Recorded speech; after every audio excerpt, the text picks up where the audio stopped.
Hi, I'm Laurie Morrison, and I'm going to read to you the first chapter of my novel, St. Ivy, Kind at All Costs. Chapter 1. The first anonymous email wasn't that big a deal. Not right away, at least. Ivy was on the bus heading home from school when she saw it on her phone. The subject line said, "Thank you," and the sender came up as Down by the Bay 5 at mailme.com. No name. For a second, she thought it was spam, but the preview text started with the words, "Dear St. Ivy." St. Ivy. That's what her best friend Kira called her sometimes, and how would a random spammer know that? So she opened the email and read, "To Ivy Campbell, ivy.campbell@lelandmagnet.org. From Down by the Bay 5 at mailme.com. Subject, thank you. Dear St. Ivy, somebody really smart used to tell me that there should be two different kinds of thank yous. A basic throwaway kind for when somebody holds a door open or says bless you when we sneeze or something, and then a special version that tells a person what you just did for me mattered. It gave me hope when I didn't have any. It turned a really awful day into an almost okay one. Because if we just mumble a quick thanks either way, people don't know when they really made an impact, and that's a shame. So here goes. My day today was really awful, and you made it almost okay. It probably wasn't a big thing for you, what you did, but it was a big thing for me. So I want to let you know that. I want to say the special kind of thank you from your friendly anonymous good deed appreciator." The bus turned left, rumbling past the used bookstore, the Italian restaurant Ivy's family used to love, and the CVS.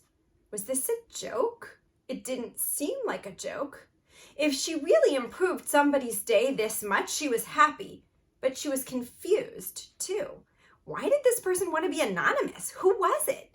She scanned the email again, searching for clues, but she came up empty. Kira was the one who started calling her St. Ivy, but now some other kids said it, too, and anybody could have heard. And Ivy had done nice things for a lot of people that day. Maybe the email was from Sydney Del Monte, a junior in high school who lived next door to Ivy's dad and had been crying on a bench outside the middle school that morning. Or Lila Britton, who'd borrowed Ivy's math textbook so she wouldn't get in trouble for forgetting hers for the third time in a week. Although Lila wasn't exactly Ivy's #1 fan. Or maybe Josh Miller, the boy Ivy's other best friend, Peyton, and pretty much everybody else had a crush on. He'd been hobbling around on crutches after he hurt his knee so badly at soccer, and Ivy had picked up his things when they spilled out of his backpack and then carried them to his next class. Actually, the email could have been from Peyton herself. She'd been extra quiet lately and extra appreciative when Ivy went with her to the music room and played along on the piano while she practiced her solo for chorus. But Ivy did stuff like that for Peyton all the time, and Peyton had already thanked her plenty. Plus, Peyton had told Kira that St. Ivy was kind of a strange nickname since Ivy was Jewish on her mom's side, and Jewish people don't even have saints. The bus pulled up to Ivy's stop, so she put her phone away and let the mystery go, mostly. Maybe she'd figure it out later, once she loosened up her mind and stopped actively wondering, the way she could sometimes remember a word in Spanish class as soon as she moved on to something else. For now, she and Nana had some pastries to bake. Nana used to live in the suburbs just outside Philadelphia, but she'd moved into the city last year. Now she lived 5 blocks away from Ivy, down the hill in a 1-bedroom rental on the 21st floor of a big apartment building. Every Friday afternoon, Ivy went to Nana's after school. Today, Nana was waiting in the hallway, wearing an impressively bright pink apron that said FAB in black cursive letters.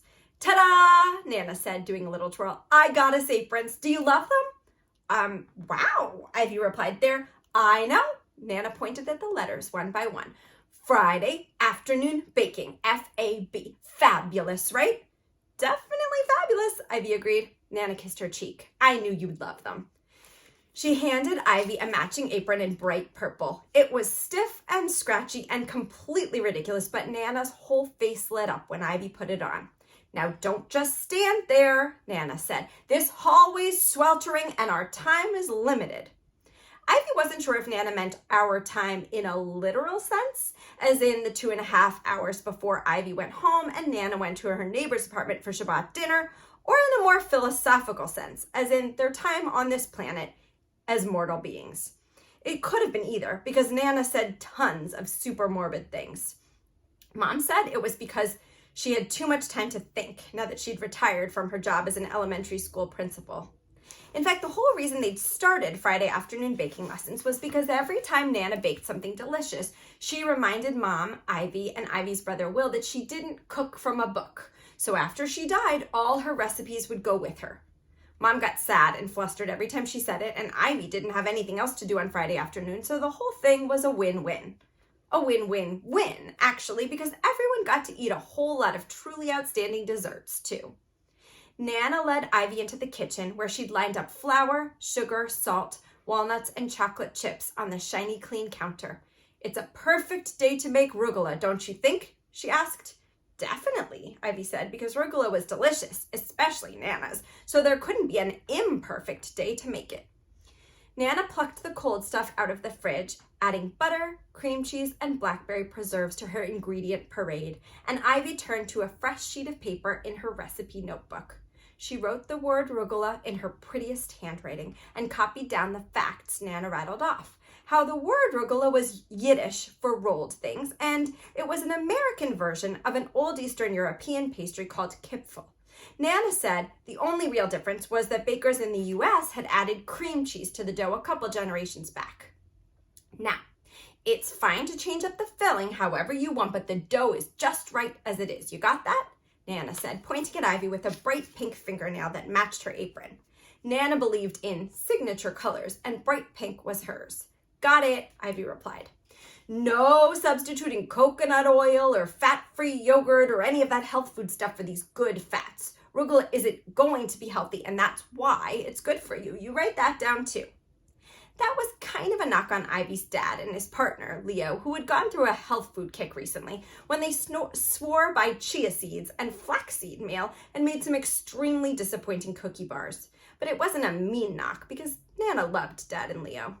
Ivy wrote no substitutions for fats, and then they got to work. Ivy copied down measurements and ingredients, and they cut and dumped and sifted butter, cream cheese, flour, and sugar into the food processor. Then they pulsed it all together until a delicious-smelling dough formed. "Almost like magic, huh?" Nana said as they put the dough in the freezer to chill. And it did feel a little bit magical to see how much the ingredients changed each other when they came together to create something new.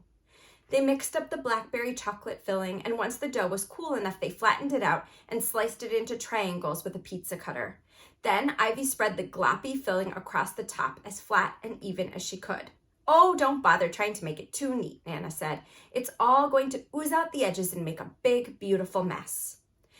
They formed all the pastries into crescents and baked batch after batch. Some ended up crooked, some stretched out skinny and turned brown on top, and all of them were sticky and crumbly and delicious. They packed some up for Ivy to take home, and then they walked back out to the hallway together. As the elevator climbed up to the 21st floor, Nana cupped Ivy's cheeks in her soft, cool hands. "You're such a good girl. You're such a sweet girl," she said. "I appreciate you doing this with me." She'd gone so suddenly serious that Ivy braced herself for some extra morbid reflections, but then she just kissed Ivy's forehead and said, "I'm here for you anytime. You know that? Anything you need, I'm around." "Okay, thanks," Ivy said. "I know." Nana sighed. "I worry about you with your big, soft heart. Your brother, he lets everything out, but that heart of yours is like a sponge." The lights in the hallway buzzed, and it really was sweltering out here, 10 degrees hotter than inside Nana's apartment, at least. The elevator doors slid open, and Ivy hugged Nana goodbye and stepped inside.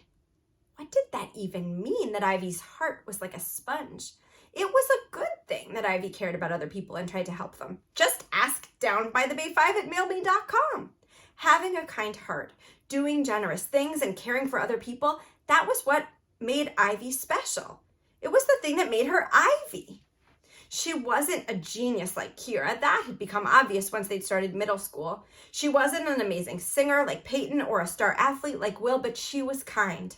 The kindest. She knew who she was, and she liked herself almost all the time.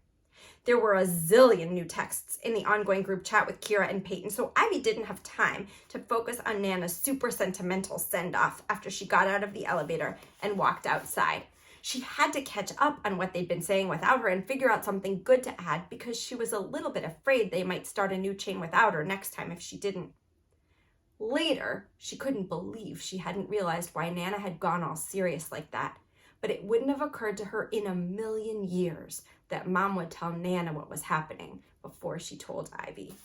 And that's the end of chapter 1. I hope you will read the rest of the book to find out why exactly Nana went all sentimental, and to get to know Ivy as she tries to figure out what it truly means to be kind and vulnerable and how to care not just for other people, but also for herself. Thanks so much.